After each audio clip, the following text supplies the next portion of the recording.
everyone, welcome to my channel Techie Sugan. In this video, we are going to learn about modules. In modules, we are going to learn about specifically random modules. By using these random modules, we can able to generate random values, but this random module is not advisable for security based and cryptography based application. Apart from this, I can make use of this random module for gaming application where I can able to develop random values for each and every dice throw such a way. Let us go ahead with the implementation. If you want to use this random module, first I should import random. So I have imported random. I can make use of this random module. If you want to know what are the attributes and methods inside this random module, pass this random module as parameter of your DAR method. You can get the whatever the modules and attributes of this particular random module. These are the methods of this random module. We'll go ahead with the implementation. If you want to generate a random value, I can give random.random. So what happens here, if you are using random method, it is going to give you a random value. Your random value will be a float type and this particular random value will be within a range of 0.0 to 1.0.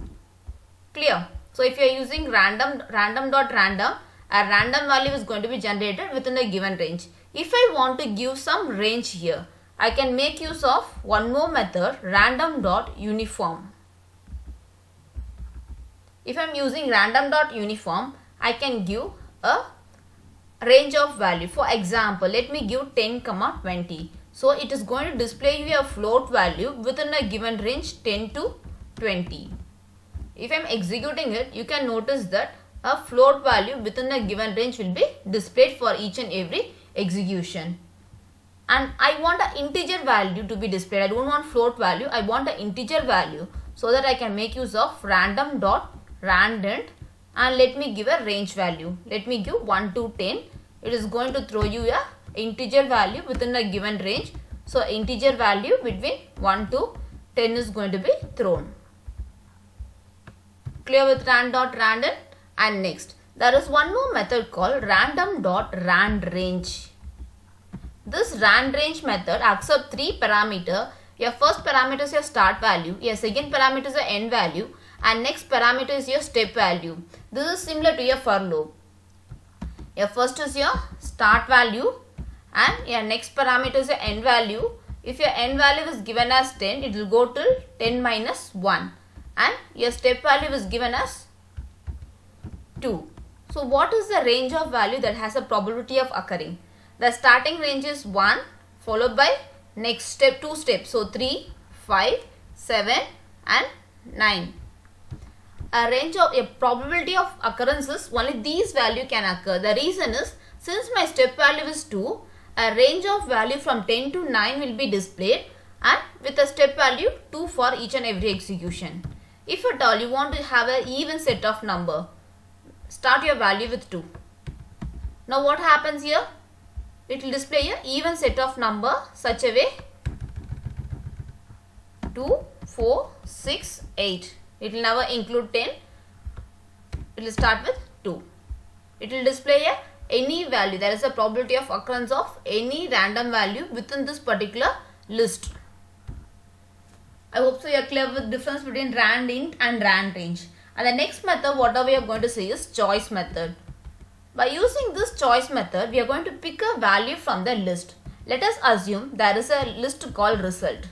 And this result has list of string win, lose and draw. These are the three strings which is given inside the list. If I am trying to print it, random dot choice and let me pass this result as my parameter. So what happens here, a value from this particular result list will be picked and it will be displayed. If I am calling my choice method again some other value will be taken from your list. So win, lose, win, it will be taking one value. Any value can be taken in any ratio. It will not, there is no any ratio here. A random value will be picked from your list. And next method, what we are going to see is choices. By using this choices method, where I am going to pick multiple values. Let us assume there is a list called colors and this color has a value pink, yellow, green. We are having a list of values. Now what I am going to do is I am going to generate a value by using choices, value assign random dot choices, and here our first parameter to be passed is your list and second parameter is your key value. How many values is required? Let me give 6 values is required. So what happens here, a 6 value will be generated and it will be stored in a value. As we know that only 3 values are in color, what happens, the colors might be repeated. So yellow, green, green, pink, yellow, green. Clear? Since there is only 3 value, I have given my key value as 6. Make sure that your key value, key is your keyword. You should not modify it some other variable name, either yes or something else. It should be only as key. If you are trying to modify, it will throw you an error.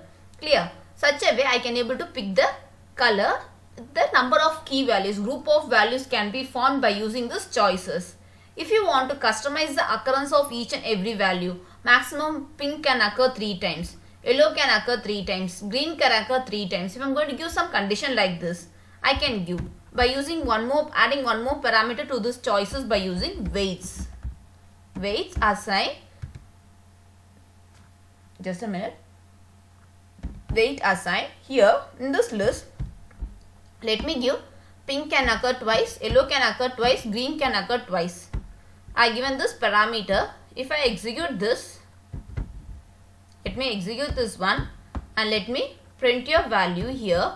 You can notice that where the element I am customizing here, and sometimes there is a probability of misoccurrence. Let me do it again. Let me give 4 times and 4 times and let me print it here. This is a way of customizing the element where pink will be occurring within 4 times and yellow will be occurring within 4 times and green will be occurring within 2 times. Clear? And next we'll go ahead with where we are going to have a deck of cards. Let me have a list of values in a deck variable name, deck list, and let me have a range of value. Let me generate a value range. Let me have 52 cards. So let me give a range of value as 53. So what I am doing here is I am generating a list of values of 1 to 52. And I am storing in a variable name called deck. If I am printing my deck, you can notice that a deck has a value 1 to 52. Clear? If I want to shuffle, this is the cards from 1 to 52. If I want to shuffle these cards, I can shuffle by using random dot shuffle. By using this shuffle method, I can able to shuffle it and you are supposed to pass this deck as your parameter. So if I am executing it, you can notice that, just a minute. Let me print my deck again. Here we are just shuffling it. So values will be shuffled. If you are trying to print your deck again, you can notice that your deck has been done with in place replace operation where all the elements in your deck has been shuffled.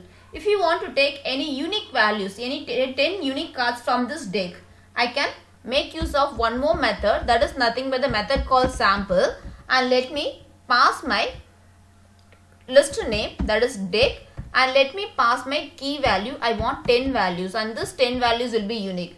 So if I am executing this, you can notice that where I can able to pick a 10 cards from this particular deck. Clear? And next we'll go ahead with one more important method, that is nothing but get ran bits.